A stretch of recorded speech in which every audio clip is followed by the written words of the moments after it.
Hier soir, je suis sortie boire un verre avec des amis, mais je suis rentrée à pied chez moi, comme d'habitude. Et sur le chemin, je me suis fait siffler. Il y a un mec en voiture qui s'est arrêté, qui a voulu me parler. Et ça, c'est ce qu'on appelle le harcèlement de rue. Et c'est le quotidien de beaucoup de femmes en France. D'après une enquête réalisée en 2018, 8 femmes sur 10 affirment avoir déjà subi du harcèlement de rue. Je vais vous raconter l'histoire de Marilyn. Marilyn, elle a 26 ans, elle est réceptionniste en hôtellerie à Toulon. Et il y a 2 ans, il lui est arrivé un événement traumatisant. Elle était devant son lieu de travail et un homme a surgi de nulle part. Il lui a violemment attrapé les vestes et il est reparti en courant.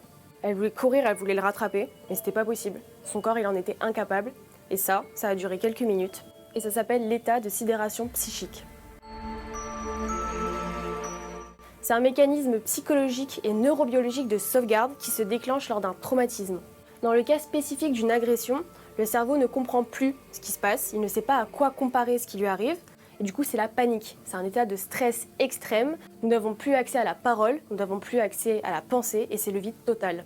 C'est comme l'attitude du lapin, qui voit 2 phares foncer sur lui. Il aurait 10 fois le temps de bouger, mais il va rester là, apeuré. Sortir de cet état de sidération psychique, c'est possible, et ça se travaille. Que ce soit par des techniques cognitivo-comportementales, c'est-à-dire la gestion du stress, la relaxation, la confiance en soi, l'affirmation de soi, ou alors par des techniques physiques, martiales, c'est-à-dire pratiquer un sport de combat. Le but, c'est de pouvoir garder son calme dans une situation de potentielle agression, car on sait comment réagir si la situation dégénère. Le harcèlement de rue, c'est aussi des sifflements, des remarques, des insultes, des regards insistants. Et face à ça, les associations préconisent d'ignorer. Certaines pourraient être tentées de répondre au harceleur, de rentrer dans son jeu, mais cela peut être dangereux. En fait, il n'y a pas de réaction idéale au harcèlement de rue. La vraie question, c'est comment l'arrêter. La solution, c'est l'éducation des garçons dès leur plus jeune âge, que ce soit par l'école ou par les parents.